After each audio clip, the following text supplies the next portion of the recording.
In this video, I would like to invite you guys to join me in a thought experiment. Why a thought experiment? Well, I get to that in a moment. What I want to do now is give you some of the headlines that you should be aware of that's happening as we speak. One, this is April the 11th, 2021 when I'm doing this video.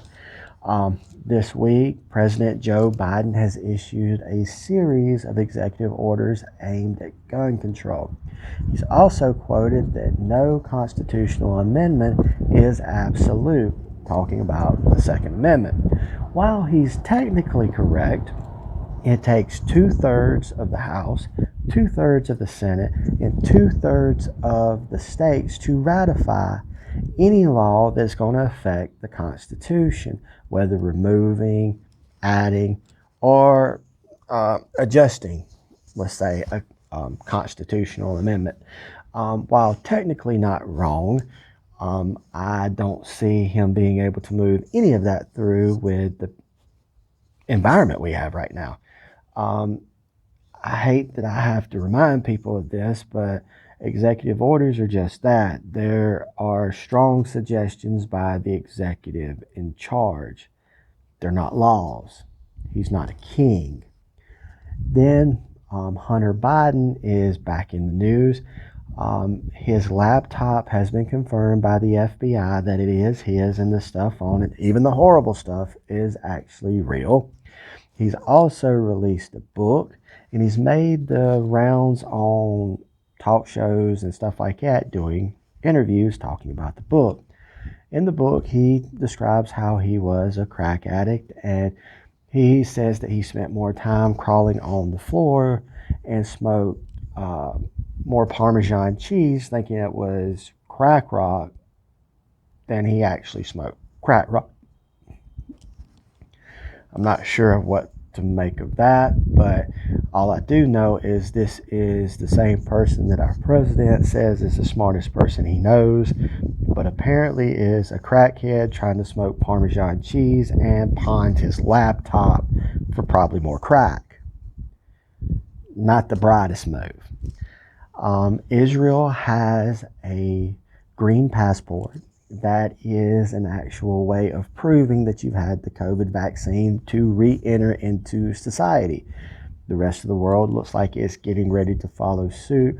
Even this week, Duke University said that for people to come to in-person classes, they would actually have to prove that they've been vaccinated. So these are just some of the things that you should be aware of before we move forward. Now into our thought experiment. Why a thought experiment? Well, Albert Einstein used thought experiments to form his theory of general relativity, which ultimately helped usher in the atomic age. Since we're going to be talking about some nuclear stuff today, I feel like it's going to be pertinent. Secondly, I love Einstein's quotes because they make so much sense. I'm going to give you 3 of my favorite quotes during this video, and here's the first one. Everyone is a genius, but if you judge a fish by his ability to climb a tree, it will spend its whole life believing it's stupid.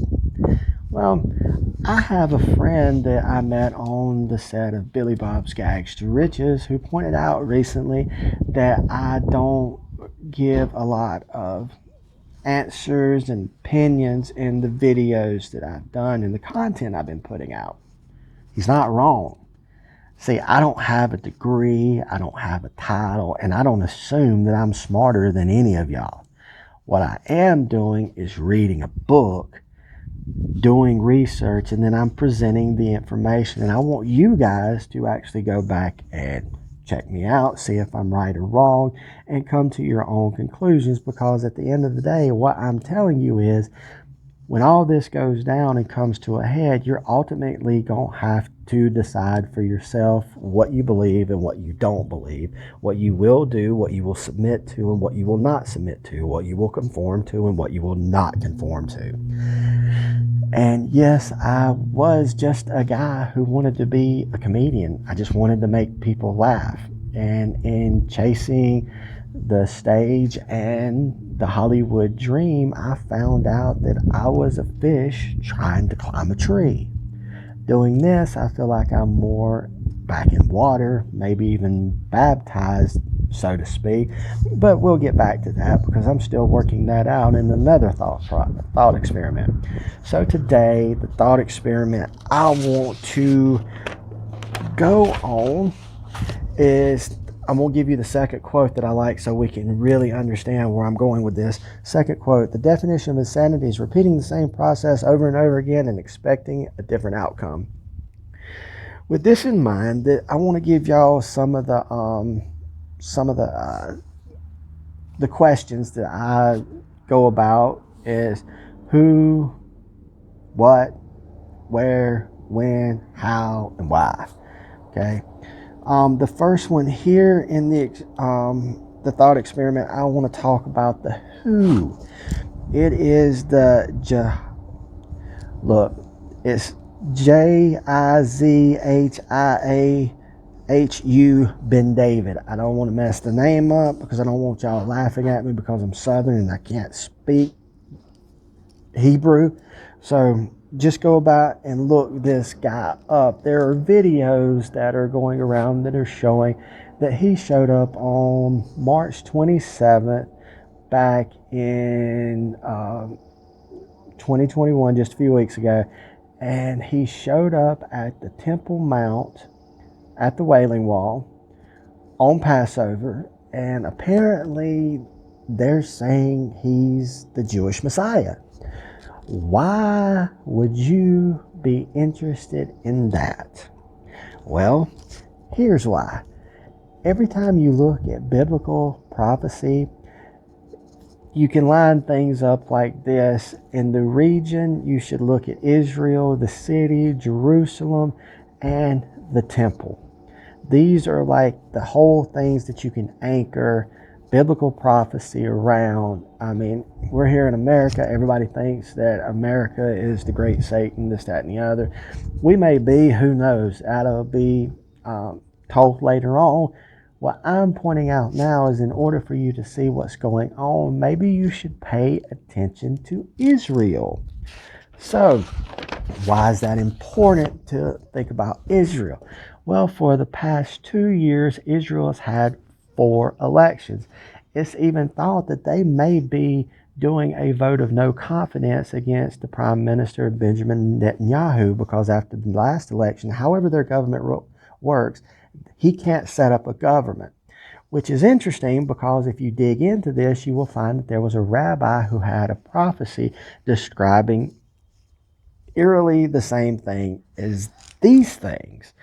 And now that this guy showed up on Passover, and the interesting part is the older, more established rabbis are kissing his hands. Something to look into. Just go watch them videos and you decide for yourself what you think. Now, with that being said, why am I so interested in this? Well, with them not having a stable government, you're looking in Israel. After 2,000 years, Israel has become a country again. They control Jerusalem. The only thing that hasn't happened is the Jewish temple being rebuilt, but there is a whole industry of people in Israel who do nothing but design and figure out how they're going to build the temple again and how fast and how right they can build it. So they are going to try to reinstate their sacred rituals, sacrifices, and so forth. They actually done one this year as a practice run, and they done it at the Dung Gate. It's just interesting to me. They done a sacrifice at the Dung Gate. Okay. So with that being said, here's the fun part. Is I've been doing all these videos about the rapture, and then I found out the CDC actually has a website that is all about the preparedness for the zombie apocalypse. Now, I find this absolutely astounding. And the way that this is going about, they actually used it as a tongue-in-cheek, as like a big joke, that they done this because they were going on a prophecy of Notre Dame that said supposedly the dead were going to rise and all this. And to be honest with you, if you knew the rapture was imminent because you were helping bring the devil to earth, and you knew that there was going to be people rise from the dead, and then there was going to be people just vanish, wouldn't you need a plausible story to gain control after the chaos of that? Well, here is the thought experiment. What if they are going to use the zombie apocalypse to explain away the rapture? Here's what I'm talking about. We're going to start this. Isaiah 26:19. Your dead shall live together with my dead body. They shall rise and sing. You who dwell in the dust, for your dew is like the dew of the herbs, and the earth shall cast out the dead.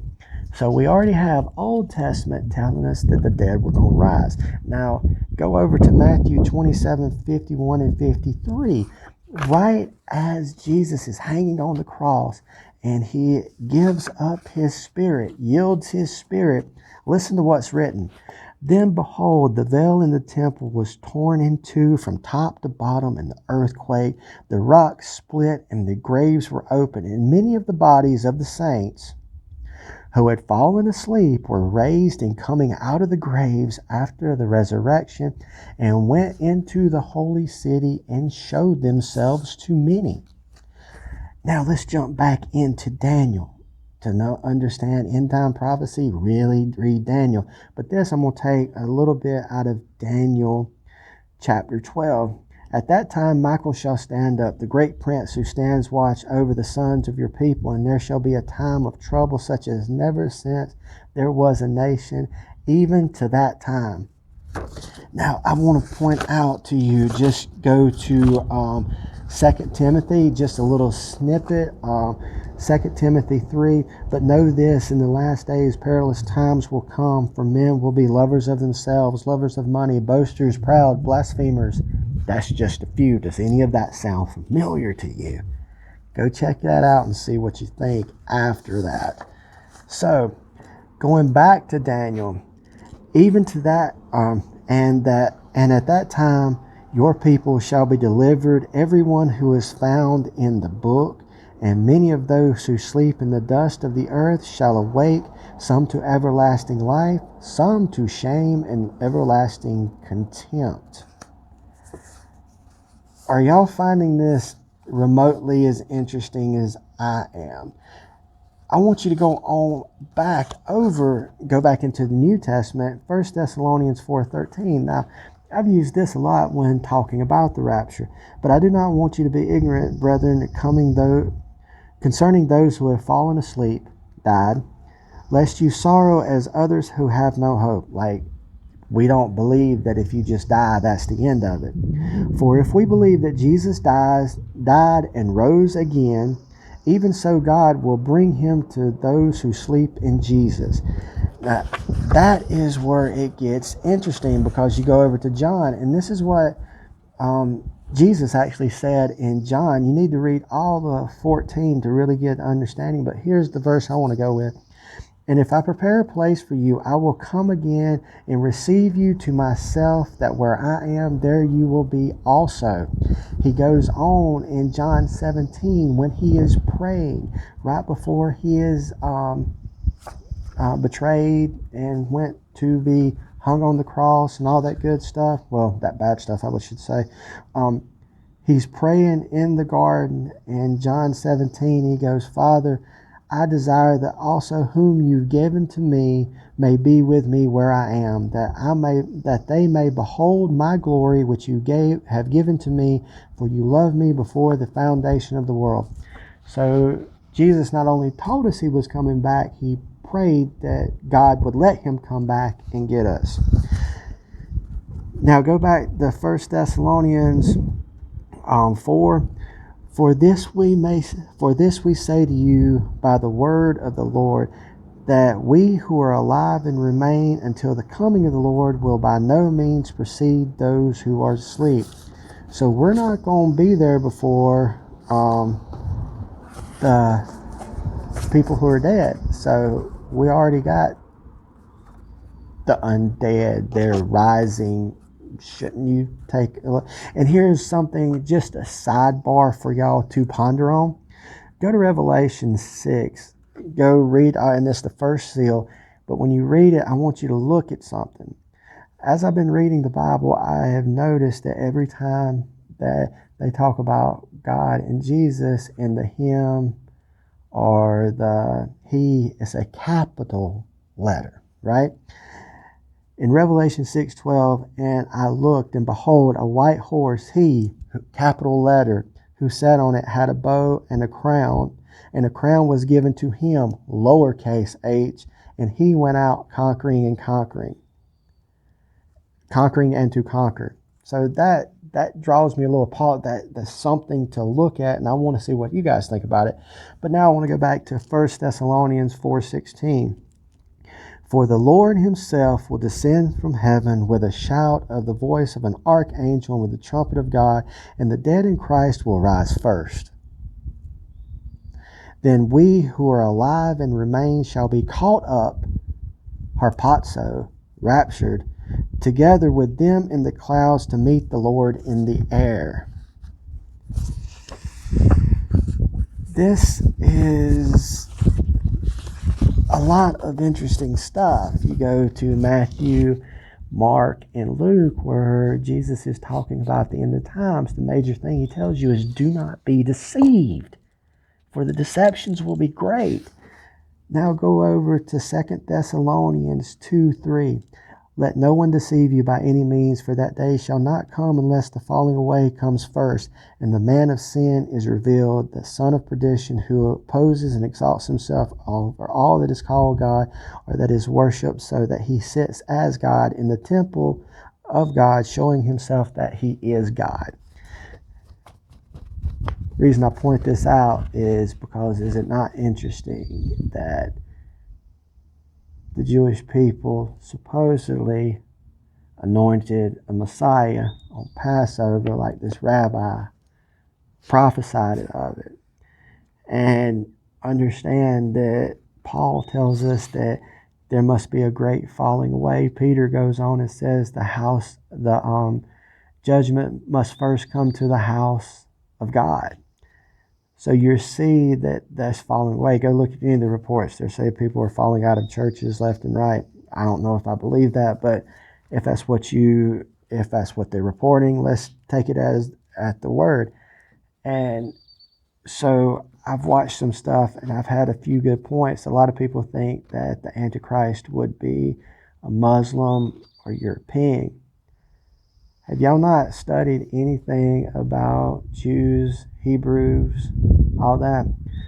There's some stiff-necked people. They're not going to accept anyone that's not a Jew as their Messiah. Now you got this guy showing up during a time when Israel does not have a stable government. Iran and Turkey have already said that if they get nuclear weapons, they will use them against Israel. You have Iran signing a deal with China that's trying to get the United States' influence out of the Middle East. And do you not think that those come along with some kind of nuclear, let's say, incentives to go with that? So yeah, I think this is a thought experiment that a lot of y'all may enjoy. Well, enjoy may not be the right word, but something you should be aware of. And for my final Einstein quote, is it me? Sorry, I get nervous with this quote because I think it's one of the coolest quotes ever. His quote is, "The question that drives me hazy, is it me or the others who are insane?" Guys, if you have followed along this far, leave me a like, Check out Rants from the Looney Bin and subscribe at the Mustard Seed Adventures. And please give me a like and comment and tell me what you guys think. With that being said, thank y'all for paying attention, following along, and God bless y'all. I hope y'all stay safe during all this, because this is some crazy times going on. I love you guys.